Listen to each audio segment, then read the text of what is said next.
এখন থেকে বাজার থেকে আলুর চপ না কিনে এভাবে যদি আপনারা বাড়িতে বানিয়ে পরিবারের জন্য পরিবেশন করতে পারেন, দেখুন কত সুন্দর হয়েছে।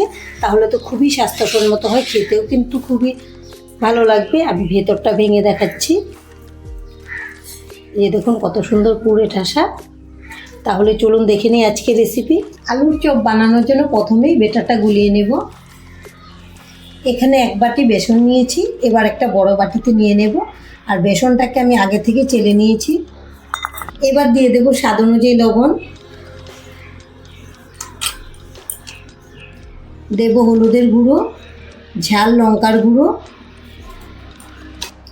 এবার শুকনো উপকরণ একসঙ্গে মিশিয়ে নেব। আপনারা যদি কম ঝাল খেতে পছন্দ করেন এখানে লঙ্কার গুঁড়োটা আরও কমিয়েও দিতে পারেন, তবে আমি একটু ঝাল ঝাল করে বানাবো সেই জন্য একটু বেশি দিয়েছি। আমাদের শুকনো উপকরণ মেশানো হয়ে গেছে। এবার জলটা অল্প অল্প করে দেব, একবারে বেশি করে দিলে বেটার পাতলা হয়ে যাবে। অল্প অল্প করে দিলে যতটুকু লাগবে বুঝে দেওয়া যাবে। এখন আমি মিশিয়ে নেব। আমি চামচ দিয়ে ভালো করে মিশিয়ে নিয়েছি। এখন একটা হ্যান্ড বিটার দিয়ে খুব ভালো করে ফেটিয়ে নেব। আর এটা এভাবে ফেটাতে হবে যেন এর মধ্যে একটুকু দলা পেকে না থাকে। আর বেটারটা যত ভালো করে ফেটাবেন ততই কিন্তু চপগুলো একদম ফুলকো ফুলকো হবে আর খেতেও সুস্বাদু হবে। এবার আমি এভাবে ভালো করে ফেটিয়ে নিচ্ছি। বেটার খুব ভালো করে ফেটিয়ে নিয়েছি। আর দেখুন কত সুন্দর স্মুথ বেটার হয়েছে। আর বেটারের ঘনত্বটা এরকম রেখেছি, একটু ভারী থাকবে, বেশি পাতলা হলে কিন্তু ভালো হবে না। এবার ঢেকে রেখে দেবো 20 মিনিটের জন্য, ততক্ষণে বাকি কাজগুলো করে নেব। এখন একটা ভাজা মশলা রেডি করে নেব। এখানে নিয়েছি 3টা শুকনো লঙ্কা, নিয়েছি গোটা ধনে, গোটা জিরে। আর এদিকে গ্যাসে একটা কড়াই বসিয়েছি, কড়াই গরম হয়ে গেছে, দিয়ে দেবো শুকনো লঙ্কা। যেহেতু লঙ্কাগুলো ভাজতে একটু সময় বেশি লাগে সেজন্য আমি লঙ্কাগুলো প্রথমে দিয়ে দিলাম। এবার বাদবাকি মশলাটাও দিয়ে দেব। মিডিয়াম ফ্লেমে রেখে নেড়েচেড়ে ভেজে নেব। কিছুক্ষণ ভাজার পরে দেখুন মশলাগুলো ফুটতে শুরু হয়ে গেছে আর খুব সুন্দর একটা সেন্টও বেরিয়েছে। এখন এটাকে নামিয়ে নেব। প্লেটে রেখে ঠান্ডা করে এটাকে শিলপাটাতে গুঁড়ো করে নেব। কড়াইটা আবারও গ্যাসে বসিয়ে দিয়েছি, দিয়ে দেবো সর্ষের তেল। এখানে তেলটা খুব বেশি লাগবে না, অল্প করেই দিয়েছি। এখানে মিডিয়াম সাইজের একটা কুচানো পেঁয়াজ নিয়েছি, এটা দিয়ে দেব। এখানে নিয়েছি কাঁচা লঙ্কা কুচি, ঝালটা আপনারা যেরকম খাবেন সেই বুঝে কম বেশি করে নিয়ে নেবেন। আমি 8-10টার মতো কাঁচা লঙ্কা কুচি নিয়েছি।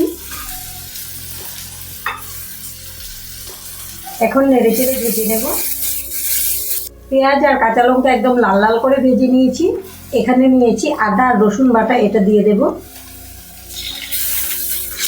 আদা রসুন দিয়েও ভালো করে ভেজে নিতে হবে, এর কাঁচা সেন্টটা চলে যাওয়া পর্যন্ত। আদা রসুন দিয়ে মোটামুটি 2 মিনিটের মতো নেড়েচেড়ে ভেজে নিয়েছি। এখানে নিয়েছি আমি মিডিয়াম সাইজের 8 পিস আলু, এটাকে আমি হাত দিয়ে ভেঙে দিয়ে দেব।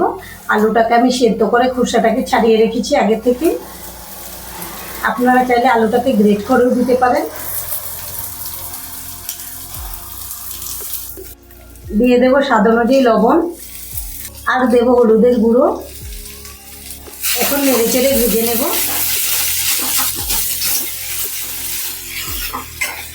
পুরটাকে মোটামুটি 3 মিনিটের মতো ভেজে নিয়েছি।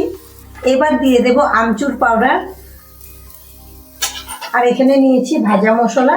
প্রথমে যে ভাজা মশলাটা রেডি করেছিলাম এটা দিয়ে দিলাম। আর দিয়ে দেব কারি পাতা। আপনারা যদি কারি পাতাটা পছন্দ করেন খেতে তাহলে অবশ্যই দেবেন, এতে খুব সুন্দর সেন্ট হবে। আর চপগুলো খাওয়ার পরে কিন্তু কোনো রকম গ্যাসও হবে না। এবার নেড়েচেড়ে মিশিয়ে নেব। এবার কিন্তু আমাদের পুরটা রেডি। এখন গ্যাসটাকে অফ করে এটাকে নামিয়ে ঠান্ডা করে নেব। পুরটাকে ঠান্ডা করে নিয়েছি। এবার হাতে একটু তেল লাগিয়ে নেব।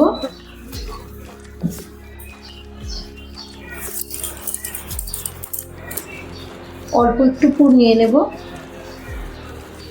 আমি এতটুকু নিয়েছি। প্রথমে হাত দিয়ে গোল করে নেব। এবার এভাবে চ্যাপটা করে নেব। এই যে দেখুন একটা শেপ দেওয়া হয়ে গেছে। আর এইভাবে আমি বাদবাকিগুলোকেও শেপ দিয়ে দেব।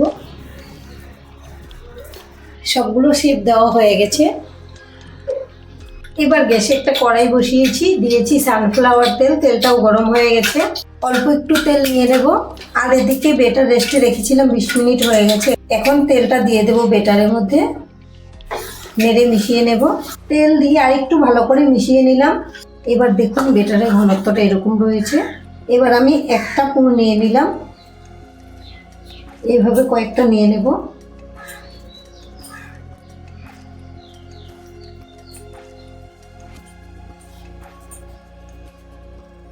তেলের মধ্যে দিয়ে দেব। আমি একসঙ্গে 4টা করে ভেজে নেব, আপনারা চাইলে আরও বেশি করেও ভেজে নিতে পারবেন। আমি সঙ্গে সঙ্গে নাড়াচাড়া করিনি, 1 মিনিট পর এখন উল্টে দেব। আর উপর থেকে এভাবে একটু তেল দিয়ে দেব। বৃষ্টির দিনে সন্ধ্যাবেলা মুড়ি মাখার সঙ্গে এইভাবে যদি চপ বানিয়ে খাওয়া যায়, খেতে কিন্তু দারুণ লাগে। আর বাচ্চা থেকে বড় সকলেই পছন্দ করবে। এভাবে উল্টে পাল্টে একদম মুচমুচে করে ভেজে নেব। উল্টে পাল্টে সব দিক থেকে একদম লাল লাল করে মুচমুচে করে ভেজে নিয়েছি। দেখুন কালারটা কত সুন্দর এসেছে। আমাদের এই চপগুলো ভাজা হয়ে গেছে, এখন এগুলোকে তুলে নেব।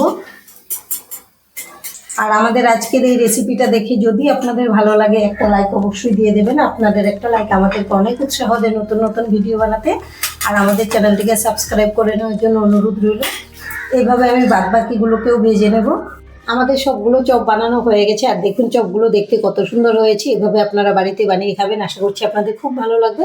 আর আজকের ভিডিও এখানেই শেষ করব। সবাই ভালো থাকবেন, সুস্থ থাকবেন, ধন্যবাদ।